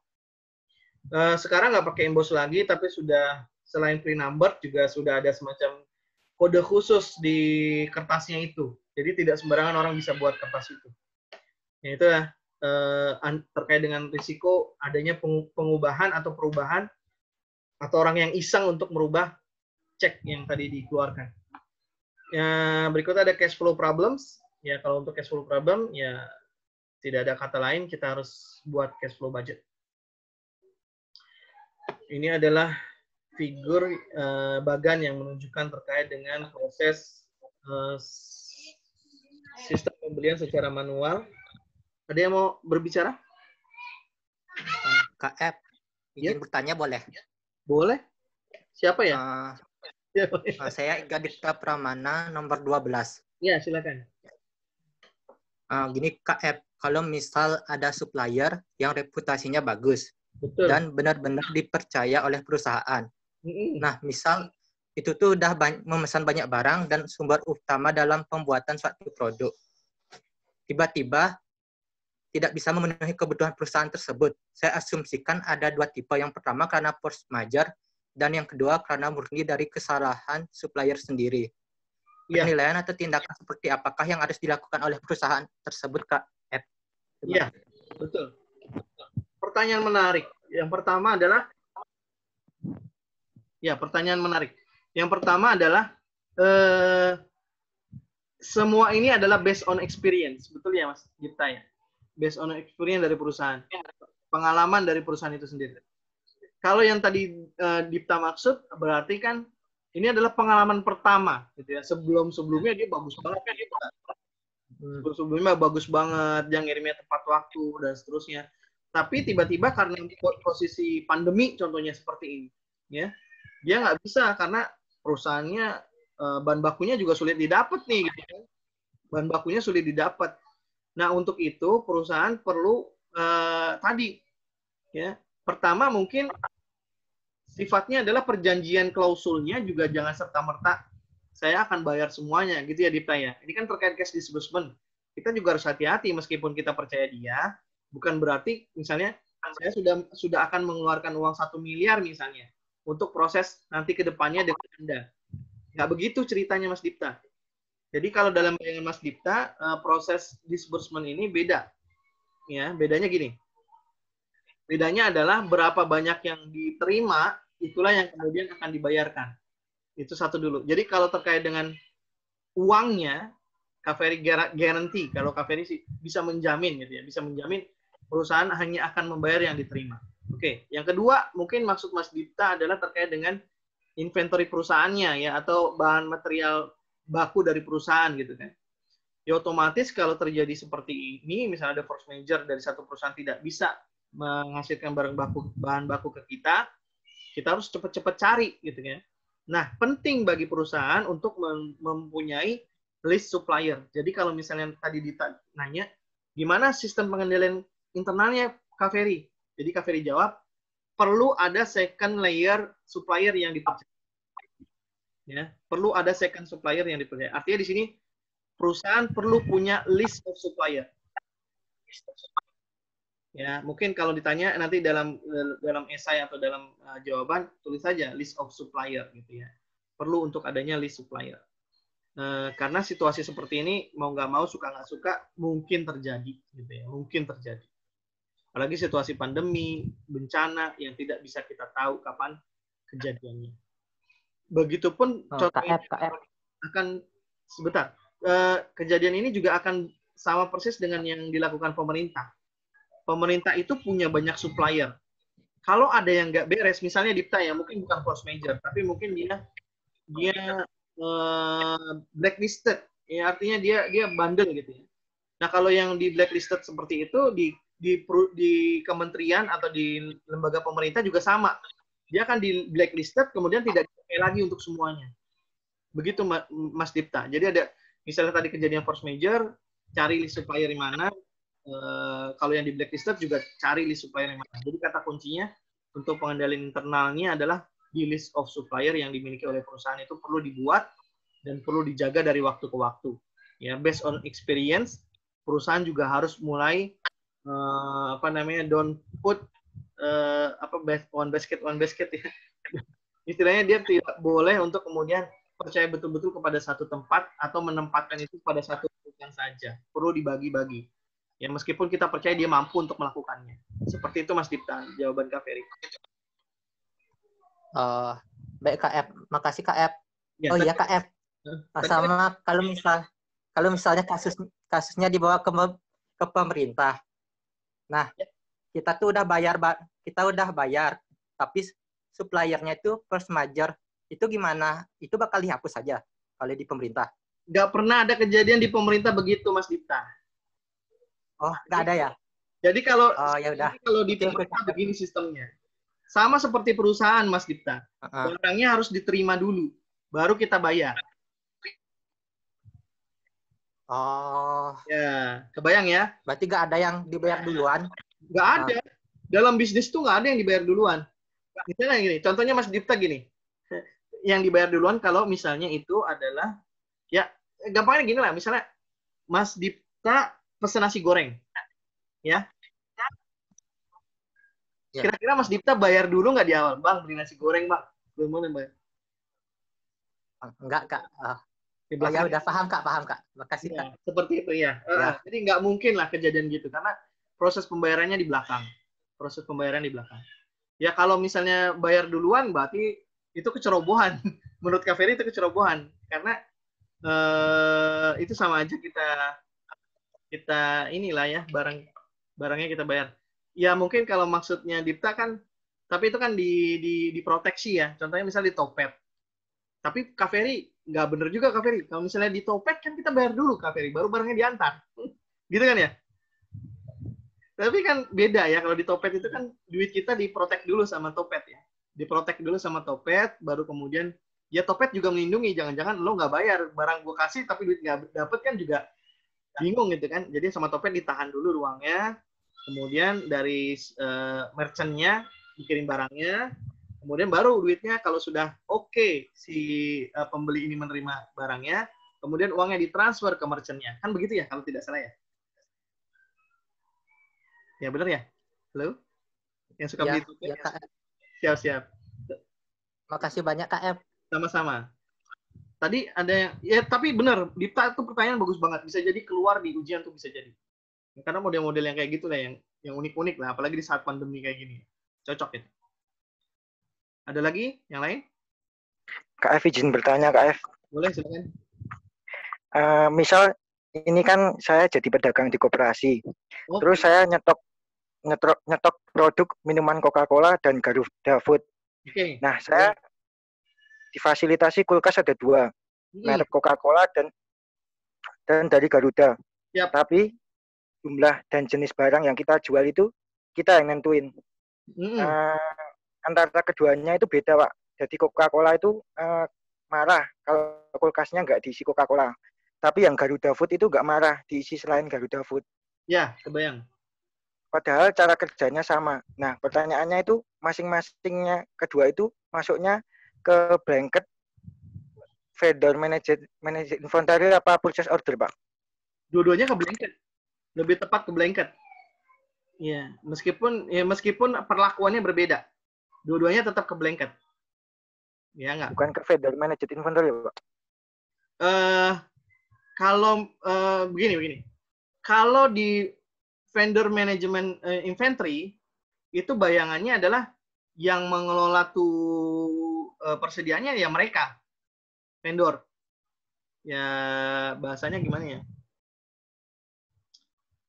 Di sini kalau nggak salah ini modelnya gini kan ya. Ada kayak misalnya di warung-warung makan gitu ya. Atau ya bener ya, tukang bakso atau apa gitu ya misalnya. Jadi kalau tadi kan koperasi ya. Berarti dia akan naro barang gitu ya. Kemudian dia isi sendiri gitu ya. Keuntungannya bagi 2 sama kita, begitu ya? Iya, Pak. Benar. Ya, kalau itu sih lebih ke ini ya.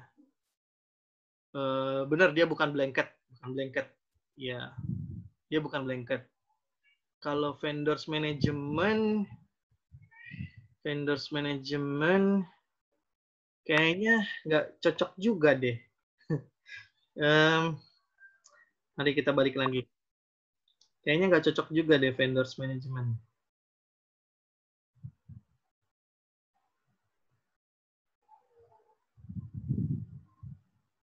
Sorry. Vendors manage inventory. Program essentially outsources much of inventory control and purchasing function. Supplier access to sales and inventory data and address to oh ya, berarti bisa Mas siapa nih tadi? Absen 26 Nur Ahmad, Pak. Ya, betul. Jadi itu contoh yang bagus untuk vendor manage inventory, betul. Karena di bawahnya ini ada tulisan ini. Tulisan ini apa? Suppliers access to sales. Iya enggak? Suppliers si tadi suppliernya tadi access to sales and inventory data. Jadi dia melihat betul-betul and authorized to automatically replace inventory. Ya, betul. Jadi itu betul contoh yang bagus banget ya. Contoh yang bagus banget untuk vendor manage inventory. Betul. Dua-duanya, Pak? Dua-duanya, nggak salah satunya, dua-duanya. Betul, dua-duanya. Meskipun yang satu itu tadi boleh ditempati gitu kan. Boleh ditempati yang lain. Tapi kan permasalahannya yang Garuda Food tetap ngisi kan? Iya, Pak. Iya, tetap ngisi. Kebayang. Sama ya, dulu Kak Ferry jualan kayak gitu juga, tapi udah lama sekali. Kalau Kak Ferry beda lagi. Kalau Kak Ferry-nya yang jadi penyetok. Kebayang ya? Bukan Coca-Colanya. Zaman itu belum banyak kulkas. Belum banyak kulkas kaca. Jadi Kak Ferry beli kulkas kaca 2,5 jutaan waktu itu. Terus Kak Ferry taruh di misalnya tukang mie ayam, tukang bakso gitu ya. Terus nanti kita isiin tuh. Kak Ferry yang isiin, tapi bener modelnya vendor management ini. Kak Ferry isiin. Nih, nanti kamu ambil, catat, nanti bayar ke saya gitu. Jadi selisihnya untuk yang duit yang tadi, yang dijual tadi, saya kasih sedikit buat tukang bakso dan tukang mie ayam tadi gitu ya. Ada pembagian keuntungannya lah gitu. Nah, kalau tadi kan sifat koperasinya kan itu dapat dari Coca-Cola kan gitu kan. Iya. Kalau dulu Kak Ferry jualannya begitu, tapi sekarang karena sudah marak udah gulung tikar usahanya. Kulkasnya dijual. Terima kasih Kak F. Ya, sama-sama. Betul, contoh yang bagus. Baik. Nah, ini tadi ada case disbursement system. Ini mungkin bisa lihat dan dibaca ya. Ada bagian-bagian yang penting di sini dalam pengertian kalau teman-teman mau lihat terkait dokumennya. Ya, contohnya misalnya di sini ada purchase order, lari ke inventory control, nanti teman-teman bisa lihat nih ada purchase requisition, kemana dia larinya? Purchase requisition ke C. Oh, C di sini nih. C, update records, kemudian ada apa namanya? Dokumen-dokumen tadi, purchase requisition, purchase order, lalu pindah ke file. Dari inventory control misalnya tadi setelah selesai purchase order juga lari ke sini ke receiving, nanti dibuat receiving report setelah dapat barang. Mana barangnya? Oh ini packing slip ke A. Nah di atas ini packing slip, kemudian dibikinkan, kelihatan nggak sih Kaveri nunjuk-nunjuk? Misalnya di sini ada packing slip. Ya, di sini kemudian dimulai ada packing slip, kemudian dibukingkan receiving report-nya, gitu-gitu aja sih. Untuk memahami alurnya lah, gitu. Jadi ini contoh manual purchase system yang bisa dibangun, yang teman-teman paham lah setidaknya. Jangan harga mati harus dihafalin ya, pusing. KPR juga pusing kalau periksanya juga pusing nanti. Jadi yang penting ada misalnya PO itu kemana larinya, purchase order kemana lari, packing slip itu kemana, invoice itu kemana, itu bisa kelihatan. Contohnya di sini misalnya invoice, dia lari ke B. B itu ada di mana B? Di accounts payable, Kak. Ya, nggak kelihatan sama KPR di sini. Ya, di accounts payable, nah di sini. Ya, betul. Nah, contohnya seperti itu. Ya, bisa dilihat lah ya. Baik. Itu yang penting terkait alur-alurnya. Nah, ini juga sama. Siapa yang berperan apa, itu bisa dilihat. Ini juga sama untuk kalau tadi terkait dokumen-dokumennya, ini dokumennya, ini terkait dengan datanya juga bisa kelihatan. Lebih tekanannya di data processing-nya nih. Ya, kapan dia dibuka, kapan dia ditutup, kapan dia diajukan ke proses GL-nya, kapan dia masuk ke report-nya, itu bisa kelihatan di sini. Nah, ini juga sama sistem operasinya. Kayaknya sudah selesai seperti itu. Ada yang ingin ditanyakan oleh teman-teman? Silakan. Secara wrap up gini aja. Secara wrap up untuk memudahkan teman-teman, coba komparasi keduanya. Ya, itu kan bagian yang sebenarnya sama. Samanya gimana Kak Ferry? Samanya yang satu kita nerima, satunya kita keluar. Tapi dalam proses menerima dan keluar tadi, itu kan sebenarnya ada bagian-bagian yang in logic sama gitu ya. Ketika kita mengeluarkan uang dan di satu sisi orang yang lain akan menerima uang itu, dia juga pasti akan melakukan hal yang sama saat kita juga menerima uang, gitu kan? Nah, hal-hal itulah yang kemudian perlu teman-teman internalisasi secara baik-baik pemahamannya, apa-apa saja yang dilakukan, dan bayangkan. Tadi sepertinya teman-teman setidaknya dari dua perwakilan yang tadi menyampaikan pertanyaan sudah menangkap betul-betul maksudnya, ya.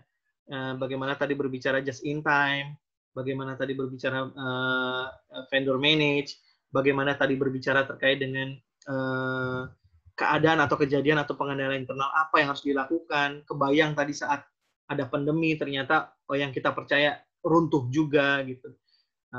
Yaitu adalah bagian-bagian yang bisa menjadi contoh-contoh baik saat nanti menjawab pertanyaan, ya. Menjadi contoh yang baik bagi kedepannya ketika adik-adik atau teman-teman berinteraksi dengan proses-proses pembuatan sistem. Baik, ada lagi yang ditanyakan? Cukup? Jika cukup, silakan nanti kerjakan soalnya. Feel free untuk bertanya. Sekali lagi dari hasil UTS kemarin yang Kak Ferry tangkap adalah ada beberapa teman yang betul-betul ikut seperti yang Kak Ferry sampaikan, ikut mencoba memahami ketimbang menghafalkan, ya, sehingga teman-teman tidak terjebak kepada cara menjawabnya, gitu ya. Terus kemudian yang kedua, teman-teman coba betul-betul pisahkan terminologi-terminologi yang ada sehingga tidak terjebak pada pertanyaan-pertanyaan yang muncul di pilihan ganda. Kan banyak sekali di pilihan ganda itu yang menyebabkan teman-teman salah gitu ya. Dan rata-rata dapat sempurna di esai tapi gagal di pilihan ganda. Jadi untuk UAS nanti ke depannya harapan Kak Ferry nanti juga Kak Ferry akan trigger ya dengan banyak input terkait dengan filosofisnya sehingga teman-teman bisa kemudian tidak terjebak dengan permainan kata yang dilakukan oleh dosen. Permainan kata ya. Karena kata-katanya banyak yang mirip, banyak yang sama, modelnya banyak yang ini, dan itu yang mungkin sering terjebak teman-teman. Oke, terima kasih. Jika tidak ada pertanyaan, itu saja. Oh iya, Kak Ferry perlu sampaikan untuk yang soal sebelumnya belum Kak Ferry unggah juga, plus yang hari ini juga belum Kak Ferry unggah. Jadi nanti kalau sudah diunggah, Kak Ferry akan kasih tahu, mohon bantuannya untuk diisi. Tujuannya agar teman-teman praktis aja sih ya, praktis aja. Jadi sekali lagi jangan anggap beban, lakukan sebisa mungkin, sebaik mungkin. Ada buku silakan dibaca, nggak perlu juga nggak baca buku, baca aja. Toh nanti ketika PJJ juga adalah baca buku ya, model soalnya atau model ujiannya. Jadi biasakan untuk memahami bukunya betul-betul, nyarinya di mana, tempatnya di mana, lokasinya di mana. Karena dari situ insya Allah akan bisa mudah bagi teman-teman untuk menyelesaikan. Izin terakhir, teman-teman di sini sudah punya kopian dari Romni ya? Soft copy? Alhamdulillah sudah. Nah, itu apalagi kalau sudah punya soft copy ya, bisa Ctrl F saja dan dicari langsung jawabannya. Jawabannya nggak bisa dicari langsung, tapi setidaknya kata kuncinya teman-teman harus paham. Baik, itu saja. Terima kasih. Jumpa lagi dalam pertemuan pekan depan ya. Nggak libur kan ya? Pertemuan pekan depan, Jumat depan, di materi berikutnya. Nah, ya, kalau tidak salah kita akan bahas terkait dengan aset. Ya, terkait dengan aset. Kalau tidak salah. Ya. Baik, demikian kita bisa akhiri. Assalamualaikum warahmatullahi wabarakatuh. Waalaikumsalam warahmatullahi wabarakatuh. Waalaikumsalam warahmatullahi wabarakatuh. Terima kasih KF. Ya. Terima kasih Kak F. Oke, kita boleh foto dulu ya. Terima kasih Kak F. Foto dulu. Oke, sudah difoto. Baik. Kak Ferry matikan ya. Terima kasih.